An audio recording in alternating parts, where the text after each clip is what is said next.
in the internet. I think he lives in Chicago. With Amy Tang, Anna co-curates the Stand Up Poetry Reading Series in Brooklyn. She works at the Center for the Humanities of the Graduate Center at CUNY. For more, visit nightcommute.org. Anna Bozicevic.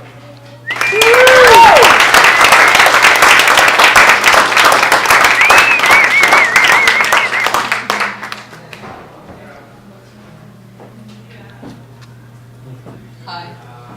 This is just for timing myself. I won't be like texting while I'm reading. So, where's Chris? That was like a total lie. Which one? Both of you. That was a total lie about how I made up some lie about his work because after he read, I asked him for a copy of a poem that I really liked to send it to me. And that's how the correspondence started. Me flattering you. So, revisionist history.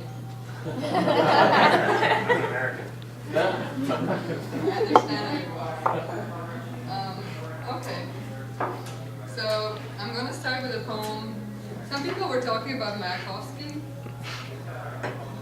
Who is this? Mayakovsky is this Russian poet who was sort of like, he had a troubled existence. He was at first, I guess, writing things that were not liked under in socialist Russia. And then he sort of started writing poems that were pro-system, and so he was embraced, but finally he was exiled. And so he was like one of these poets in the USSR who was a plaything of the system. While he wrote for the system, he was feted, and when he stopped, he was jailed. So I was just thinking about what a different existence these poets had, whose words actually mattered politically, as opposed to us who can say whatever we want, or so we're told. And so I was thinking, like, can an American poet, or even me, even imagine what it means to be, for poetry to really mean something to that extent. So anyway, this is about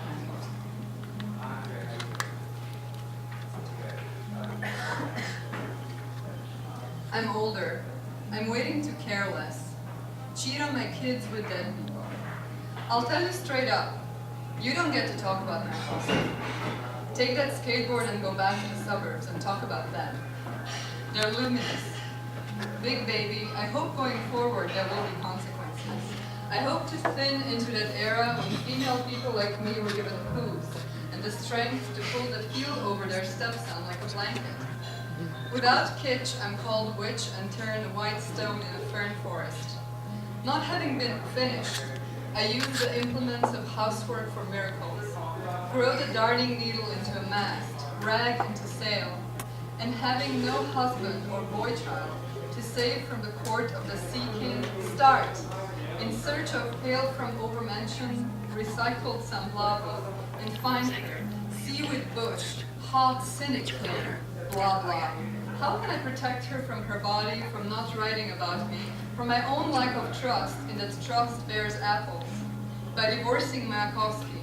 Divorce sadness as a substitute for sex, the weight of forest male lard, marbleized tears, banging hard against my torso, that whole mystery of him.